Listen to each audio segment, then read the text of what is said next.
একবার বাঁধাকপি এইভাবে বানিয়ে খেয়ে দেখুন, আর একবার বানালে আবার বানাতে হবে। নমস্কার বন্ধুরা, আজকে নিরামিষ বাঁধাকপির দারুণ টেস্টি একটা রেসিপি নিয়ে এসেছি। খুবই সহজ সাধারণ রেসিপি, তবে খেতে কিন্তু খুবই ভালো হয়। তো চলুন রেসিপিটা দেখে নেওয়া যাক।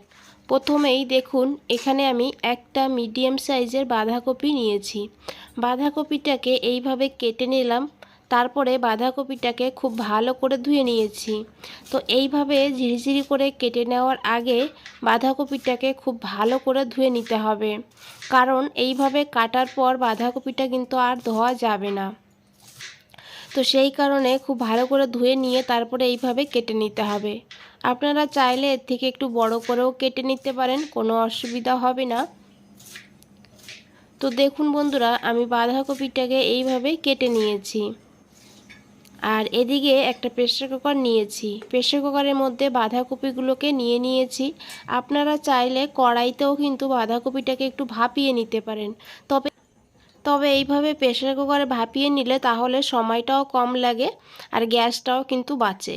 তো দেখুন, এখন এই বাঁধাকপির মধ্যে দিয়েছি হাফ চামচ লবণ, আর দিয়েছি এখানে অল্প করে একটু হলুদের গুঁড়ো, আর দিয়ে দিয়েছি এখানে জল। খুবই সামান্য জল দিতে হবে। এই কাপের হাফ কাপ জল যোগ করেছি, কারণ খুব বেশি জল দেওয়া যাবে না, এমনিও বাঁধাকপির থেকে জল বের হবে, আর তাই অল্প করে জলটা দিতে হবে। তো দেখুন বন্ধুরা, মিডিয়াম ফ্লেম করে আমি দুটো সিটি লাগিয়ে নিয়েছি। গ্যাসটা অফ করে দিয়ে প্রেসার কুকারটা ঠান্ডা করে নিতে হবে। এদিকে একটা মশলা বানিয়ে নেব। নিয়েছি হাফ চামচ রাঁধুনি। রাঁধুনিটা অবশ্যই দিতে হবে এই রেসিপিতে। এই রেসিপির মেইন মশলাই কিন্তু এই রাঁধুনি। তারপরে দিয়েছি এখানে হাফ চামচ কালো সর্ষে, হাফ চামচ সাদা সর্ষে। আর বন্ধুরা, এখানে কিন্তু আপনারা চাইলে শুধু কালো সর্ষে দিয়েও রান্নাটা করতে পারেন। তারপরে দিয়েছি এখানে একটা কাঁচা লঙ্কা, তবে ঝালের পরিমাণটা আপনারা বাড়িয়েও দিতে পারেন। আর তারপরে দিয়েছি একটু লবণ। তারপরে এইভাবে জল না দিয়ে প্রথমে একটু গুঁড়ো করে নিয়েছি, আর তারপরে একটু জল দিয়ে একদম মিহি করে একটা পেস্ট বানিয়ে নিয়েছি। মশলাটাকে 10 মিনিট আগে বানিয়ে রেখে দেবেন, তাহলে কিন্তু স্বাদটা খুব ভালো হবে। এদিকে দেখুন, প্রেসার কুকার ঠান্ডা হয়ে গিয়েছে। এখন আমি প্রেসার কুকারের ঢাকনাটা খুলে নিয়েছি। দেখুন, বাঁধাকপি খুব ভালোভাবে এখানে সিদ্ধ হয়ে গিয়েছে, আর বাঁধাকপিতে কিন্তু খুব একটা জল নেই। যতটা জল আছে এটা কিন্তু বাঁধাকপিটা বাটতেই লেগে যাবে। তো বাঁধাকপিতে এইভাবেই জলটা দিতে হবে। তো তারপরে দেখুন, এদিকে আমি একটা জার নিয়েছি। এই জারের মধ্যে বাঁধাকপিটাকে নিয়ে নিয়েছি, তবে আমি দুইবারে বেটে নেব, একবারে বাটবো না। আর বাঁধাকপির ভেতরে যে জলটা ছিল সেই জলেই কিন্তু বাটতে হবে, এক্সট্রা কোনো জল দিলে হবে না। আর জল বেশি হয়ে গেলে তখন কিন্তু রান্নার সময়টাও বেশি লাগবে। এদিকে বন্ধুরা, আমি আলাদা একটা কড়াইতে নিয়েছি পরিমাণ মতন সর্ষের তেল। রান্নাটা অবশ্যই সর্ষের তেলেই করবেন। তেলটা ভালো করে গরম করে নিতে হবে। তারপরে এখানে নিয়েছি আমি 4টে শুকনো লঙ্কা, তবে ঝালের পরিমাণটা আপনারা বাড়িয়ে কমিয়ে নিতে পারেন।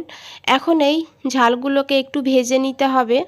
15 থেকে 20 সেকেন্ড মতন এইভাবে লো ফ্লেমে ভাজতে হবে। আর তারপরে এই ঝালগুলোকে তুলে নিতে হবে, এইভাবেই ভাজতে হবে। তো দেখুন বন্ধুরা, ঝালগুলোকে তুলে নিয়েছি, আর এখন এই তেলেই রান্নাটা করে নেব। নিয়েছি কালো জিরা একটু, আর নিয়েছি একটু হিং। যেহেতু নিরামিষ তাই একটুখানি হিং দিয়ে দিলে ফ্লেভারটা খুব ভালো হবে। তারপরে দিয়েছি টমেটো। এখানে আমি দুটো মিডিয়াম সাইজের টমেটো এইভাবে ছোট ছোট করে কেটে নিয়েছি। আর এই রেসিপিতে টমেটোর পরিমাণটা কিন্তু একটু বেশি লাগবে। টমেটোটাকে এইভাবে হালকা করে একটু ভেজে নিতে হবে। তারপরে দিয়ে দিতে হবে পরিমাণ মতন লবণ। তবে খেয়াল রাখতে হবে, বাঁধাকপি ভাপানোর সময়ও কিন্তু লবণ দিয়েছিলাম, সেই বুঝে এই লবণটা দিতে হবে। আর খুব ভালো করে এখন মিশিয়ে নিতে হবে। লবণ দিলে তাড়াতাড়ি টমেটো সফট হয়ে যাবে। টমেটো এইভাবে যখন সফট হয়ে যাবে তখন এখানে যোগ করে দিতে হবে হলুদের গুঁড়ো। এখানে আমি 1/4 চামচ হলুদের গুঁড়ো দিয়েছি, কারণ বাঁধাকপি ভাপানোর সময় কিন্তু হলুদ দিয়েছিলাম। তারপরে দিয়েছি এখানে কাশ্মীরি লঙ্কার গুঁড়ো হাফ চামচ। এটা পুরোপুরি অপশনাল, আপনারা না চাইলে না দিলেও হবে। আমি কালারের জন্য দিয়েছি, এতে কিন্তু ঝাল হবে না, কালারটা ভালো হবে সেই কারণে দিয়েছি। এখন খুব ভালো করে মিশিয়ে নেব। আর তারপরে এখানে যোগ করে দিতে হবে বেটে রাখা বাঁধাকপি। বাঁধাকপিটাকে দিয়েও খুব ভালো করে মিশিয়ে নিতে হবে। আর বন্ধুরা এই রেসিপিটা খেতে কিন্তু সত্যি বলছি অসাধারণ হয়।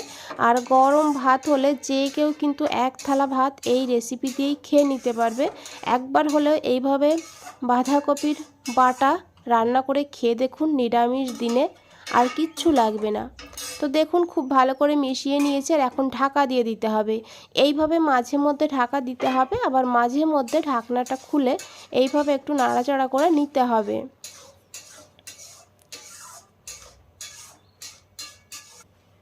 তো দেখুন এইভাবে কিন্তু ছিটতে পারে হাতে, সেই কারণে মাঝে মধ্যে এইভাবে ঢাকা দিতে হবে। তো দেখুন এখানে প্রায় 6-7 মিনিট আমি রান্না করে নিয়েছি। আর গ্যাসের ফ্লেমটা মিডিয়ামেই রেখেছিলাম, কারণ লো ফ্লেমে করলে সময়টা কিন্তু বেশি লাগবে। তো তারপরে এখানে দিয়ে দিয়েছি বেটে রাখা মশলা, সর্ষে রাঁধুনি যেটা বেটে রেখেছিলাম সেই মশলাটাই কিন্তু যোগ করে দিয়েছি। এখন খুব ভালো করে মিশিয়ে নেব, আর একইভাবে রান্না করে নিতে হবে। যত সময় না এটা পুরোপুরি শুকিয়ে যাচ্ছে, একটা আঠালো ভাব চলে আসছে, তত সময় কিন্তু রান্না করতে হবে। তো দেখুন খুব ভালো করে মিশিয়ে নিয়েছে, আর এটা কিন্তু আগের থেকে অনেকটা পরিমাণে কম হয়ে গিয়েছে। এইভাবে একটু সময় নিয়ে রান্নাটা করে নিতে হবে। তারপরে দিয়েছি এখানে চিনি হাফ চামচ, যেহেতু বাঁধাকপির নিরামিষ তাই একটু চিনি তো অবশ্যই দিতেই হবে টেস্টটাকে ব্যালেন্স করার জন্য। তাছাড়া টমেটোও দিয়েছি। খুব ভালো করে মিশিয়ে নিয়েছি। বন্ধুরা রেসিপিটা ভালো লাগলে অবশ্যই একটা লাইক করে দেবেন, আর শেয়ার করে দেবেন বন্ধুদের কাছে যতটা পারেন। তো দেখুন এখানে আমি যে ঝালগুলো ভেজে রেখেছিলাম সেখান থেকে আমি দুটো নিয়েছি। সবাই তো আর সমান ঝাল খায় না, সেই কারণে আমি দুটো নিয়েছি, দুটো রেখে দিয়েছি, যদি কারোর প্রয়োজন হয় সে নিয়ে নেবে। আর আপনারা, আমি আগেও বলেছি, যদি এখানে ঝালের পরিমাণটা বাড়িয়ে দিতে চান অবশ্যই দিতে পারেন, আর কাঁচা ঝালের পরিমাণটাও যদি বাড়িয়ে দিতে চান দিতে পারেন। আমি একটা কাঁচা লঙ্কা নিয়েছিলাম। তো এইভাবে একটু লবণ দিয়ে ঝালটাকে গুঁড়ো গুঁড়ো করে নিয়েছি দেখুন। এখন এই ঝালটাকে এই বাঁধাকপির মধ্যে দিয়ে দিতে হবে। দুর্দান্ত হবে এইভাবে শুকনো ঝাল ভেঙে এই বাঁধাকপির মধ্যে দিলে খেতে। তো দেখুন দিয়ে খুব ভালো করে মিশিয়ে নিয়েছি। রান্না হতে আর কিন্তু খুব বেশি বাকি নেই, আগের থেকে অনেক কম হয়ে গিয়েছে, আর একদম আঠালো আঠালো হয়ে এসছে দেখুন বন্ধুরা। এইভাবেই রান্নাটা করে নিতে হবে। আর এখন এখানে দিতে হবে ধনেপাতা। এখানে আমি কুচানো ধনেপাতা দিয়েছি, ধনেপাতাটাও অবশ্যই দেবেন এই রেসিপিতে। দিয়ে খুব ভালো করে মিশিয়ে নিয়েছি। তারপরে দিয়েছি 1 চামচ কাঁচা সর্ষের তেল, এটা তো অবশ্যই দিতে হবে কাঁচা সর্ষের তেলটা। দিয়ে খুব ভালো করে মিশিয়ে নিয়ে গ্যাসের ফ্লেমটা অফ করে দিয়ে 2 মিনিট স্ট্যান্ডিং টাইমে রেখে দিয়েছিলাম। তো আশা করি বন্ধুরা দেখে বুঝতেই পেরেছেন কতটা লোভনীয় লাগছে। এটা খেতে দুর্দান্ত হয়, শুধু ভাত না, পাশাপাশি রুটির সঙ্গেও খুবই ভালো লাগে। বন্ধুরা রেসিপিটা ভালো লাগলে অবশ্যই একটা লাইক করে দেবেন। নতুন বন্ধুদের বলছি চ্যানেলটা সাবস্ক্রাইব করে পাশে থাকবেন। বন্ধুরা আজ তাহলে এই পর্যন্তই, ফিরে আসছি নতুন কোনো রেসিপি নিয়ে। ভালো থাকবেন, সুস্থ থাকবেন, সবাইকে অনেক অনেক ধন্যবাদ।